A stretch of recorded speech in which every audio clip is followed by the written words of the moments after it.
mau saksikan ketika saya ke Israel.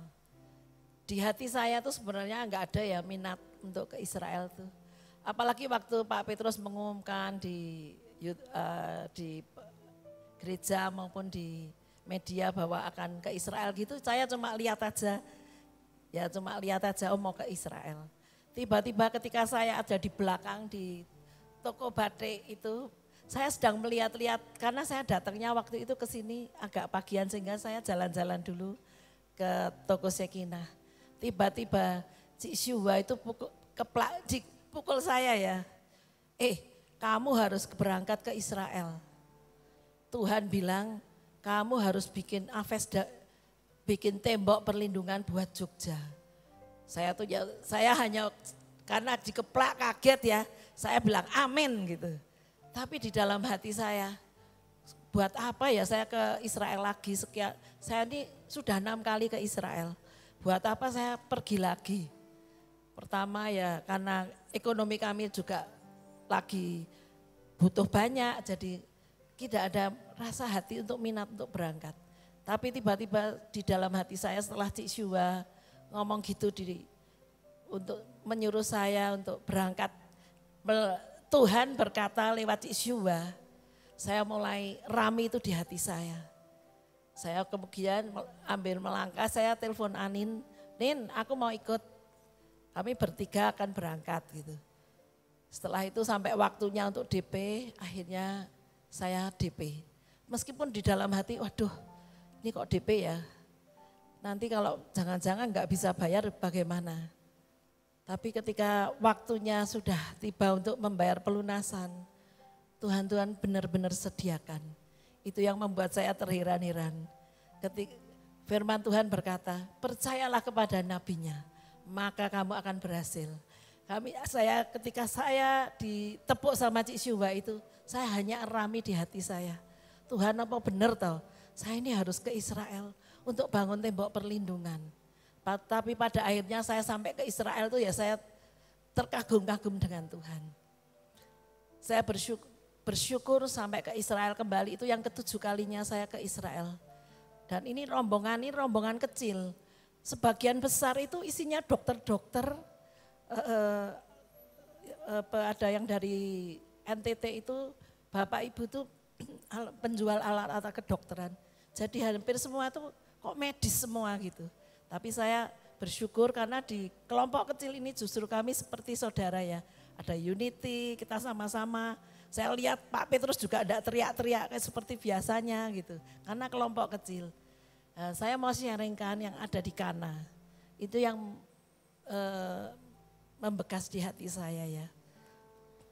Jadi ketika di Kana kami mendengarkan firman Tuhan yang Ibu Linda sampaikan bahwa di Yohanes 2 ayat kalau enggak salah 3, Ibu Yesus berkata, mereka kehabisan anggur. Itu yang membuat saya di hati saya, oh ya kalau saya kehabisan anggur, cinta saya dengan Tuhan hilang, cinta saya dengan suami saya sudah enggak ada. Itu yang membuat saya tersadar, oh ya Tuhan, aku harus balik lagi kepada Engkau untuk ngisi tempayanku yang hampir kosong ini. Aku harus isi lagi, aku harus penuhi lagi supaya air itu berubah menjadi anggur. Jadi sebuah kemanisan dalam hidup saya. Saya bersyukur ya sampai di Kana. Meskipun ketika setiap ke Israel itu di Kana, tapi kali ini enggak tahu kenapa tiba-tiba Tuhan sadarkan saya untuk saya tuh kembali mengisi tempayan saya dengan kasih, dengan cinta, dengan penyembahan, dengan baca firman, dengan memperhatikan orang lain lagi, dengan terus menabur dan menabur. Saya mengucap syukur ketika di Kana itu kami kembali dipulihkan, keluarga kami mengalami pemulihan keluarga. Anggur yang sudah mulai habis diisi kembali oleh Tuhan, ada satu kemanisan. Kembali kami dipenuhi dengan kasih yang terus mengalir di antara kami berdua. Dan tentunya juga kasih kami kepada anak-anak kami, kepada anggota persekutuan doa, juga jemaat di Yogyakarta. Saya sangat bersyukur ada di Kana. Tuhan pulihkan kembali tempayan yang hampir kosong ini kembali diisi dengan anggur yang manis kembali. Dan besok paginya kita ke Gunung Hermon. Di sana itu Gunung Hermon itu gunung yang tertinggi di Israel. Kami berangkat pagi dari hotel dan di Gunung Hermon itu memang Pak Petrus suka sekali ya saljunya, tapi ternyata di situ saljunya tinggal sedikit. Hari itu tidak turun salju sehingga sedikit. Jadi buat kami senang, tapi buat Pak Petrus itu mengecewakan ya, karena saljunya tidak banyak. Buat saya sama Pak Kus dan teman-teman sudah kedinginan, karena sudah -5. Tapi saya bersyukur di tempat itu, kami ada di Gunung Hermon, saya jam 4 pagi itu saya bangun memang. Saya membaca Mazmur 133, saya bacakan ya. Mazmur 133 ayat 1 sampai 3. Nyanyian ziarah Daud. Sungguh alangkah baiknya dan indahnya apabila saudara-saudara diam bersama dengan rukun, seperti minyak yang baik di atas kepala, meleleh ke janggut, yang meleleh ke janggut Harun dan ke leher jubahnya. Seperti embun gunung Hermon yang turun ke atas gunung-gunung Sion, sebab kesanalah Tuhan memerintahkan berkat kehidupan untuk selama-lamanya. Saya tuh di jam 4 pagi saya bangun, saya baca ini berulang-ulang dan saya mengucap syukur. Karena hari itu 29 Januari itu hari pernikahan saya dengan Pak Kus ke 37 tahun. Saya mengucap syukur, kok ajaib ya Tuhan, 37 tahun aku naik ke Gunung Hermon, di mana gunung tertinggi di Israel. Dan saya juga bersyukur hari ini tadi itu kok semua hal-hal yang ditarikan semua tentang keimaman. Dan kami terima berkat keimaman di Gunung Hermon itu. Kami terima karena mengalir dari kepala ke janggut Harun dan ke leher jubahnya. Kami terima, kami diberkati oleh Pak Petrus dan Bu Linda. Kami terima berkat keimaman. Kami juga terima berkat unity di antara kami berdua.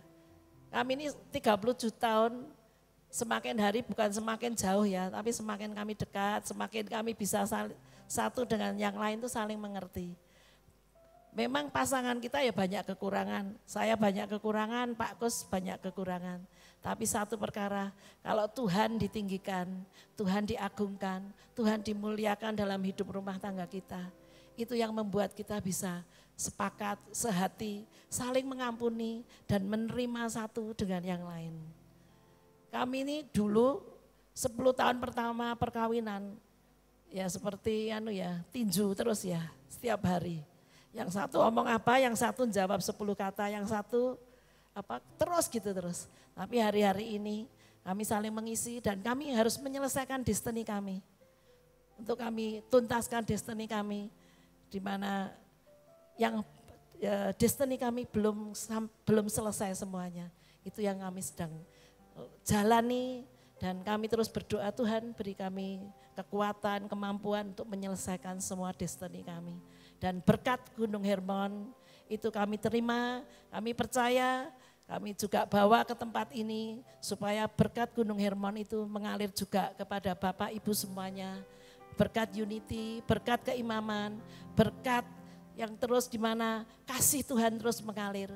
Di mana ketika Tuhan ditinggikan, di situ keajaiban, tanda mujizat terus terjadi dalam hidup setiap kita.